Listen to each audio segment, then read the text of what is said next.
គ្រូអនឡាញគឺជាផ្នែកមួយដ៏សំខាន់ក្នុងជីវិតទម្លាប់ការអានសៀវភៅពេលខ្លះជាចំណុចរបស់បុគ្គលដែលចង់រៀនសូត្រអំពីអ្វីថ្មីឬរឿងណាដែលធ្លាប់មិនដឹងអានសៀវភៅដើម្បីភាពអបសុខចិត្តដល់បុគ្គលអានសៀវភៅដើម្បីស្វែងរកដំណោះស្រាយដែលកំពុងជួបប្រទះក្នុងជីវិតក្នុងបច្ចុប្បន្ននិងត្រៀមប្រឡងសំណាក់អនាគតគឺខាងនេះជាអត្ថប្រយោជន៍នៃទទួលបានទំនួលពីអានសៀវភៅការអានសៀវភៅអាចឲ្យយើងទទួលបានចំណេះដឹងកាន់តែទូលាយឧស្សាហ៍ការអានសៀវភៅអាចធ្វើឲ្យអ្នកចេះពិចារណាចំណុចនីមួយៗមកស៊ីដល់ប៉ុន្តែប៉ុណ្ណោះការអានសៀវភៅជួយឲ្យអ្នកយល់ទៅពីទស្សនៈរបស់ក្រុមណាមួយក៏ជាបានឧទាហរណ៍ប្រសិនបើយើងចង់ដឹងពីជីវិតរបស់នៃរបស់ជាតិដើមជំនឿពីតែណាមួយអ្នកអាចទំនាក់ទំនងប្រពៃណីទីតាំងភូមិសាស្ត្ររបស់ពួកគេតាមរយៈអំណាចតាមរយៈការផ្ដោត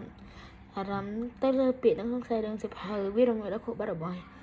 អ្នកការរំលឹកនេះអាចតខាត់សតិបញ្ញារបស់អ្នកជាពិសេសផ្នែកខួរក្បាលដែលទទួលខុសត្រូវចំពោះការផ្ដោតអារម្មណ៍ការវិភាគការធ្វើលំហាត់បានជារឿងថាធ្វើសឹកព្រឹងកាយ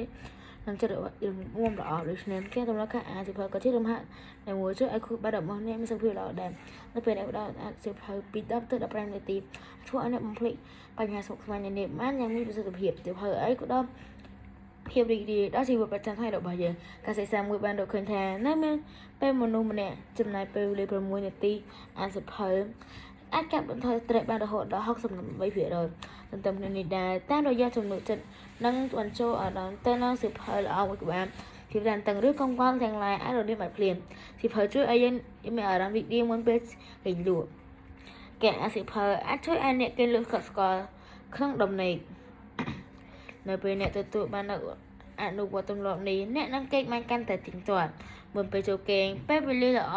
សម្រាប់គុណភាពទំនេរគឺចាប់កាន់សៀវភៅអាច